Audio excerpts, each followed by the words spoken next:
আজে বাজে মানুষের বিবেচনায়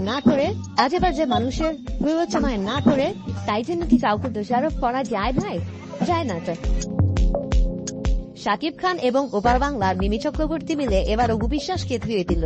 তুফান সিনেমার একটি ইভেন্টে গতকাল মিমি শাকিব একসাথে হাজির হয়েছিল।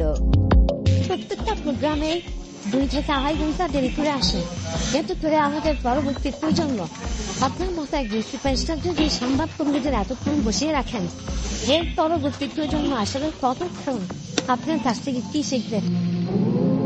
সাংবাদিকের এমন প্রশ্নে দাঁত ভাঙা জবাব দেয় শাকিব খান। শাকিব খান তো এমনি ঢালিউডের কিং হয়ে ওঠেনি, তার কাছে সব উল্টাপাল্টা কথার জবাব আছে। ব্যাপারটা হয় যে আমি কিন্তু রেডি ফেডি হয়ে বাড়িয়ে বসে থাকি, এবার সবকিছু তো আর আমার উপরে থাকে না।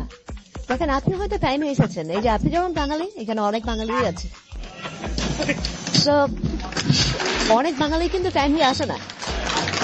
এই বাঙালিদের জন্যই অপেক্ষা করতে করতে করতে করতে তারপর উত্তরের পালা আসে মিমি চক্রবর্তীর। ওপার বাংলার একজন নায়িকা কি সুন্দর করে এই দেশের নায়ককে প্রশ্নের মুখ থেকে বাঁচালেন।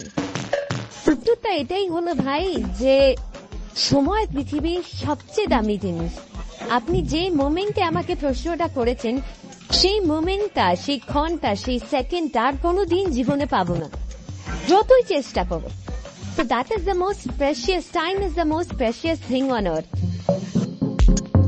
তুফান সিনেমার সব বড় বড় কাস্টরাই এই ইভেন্টে উপস্থিত ছিলেন।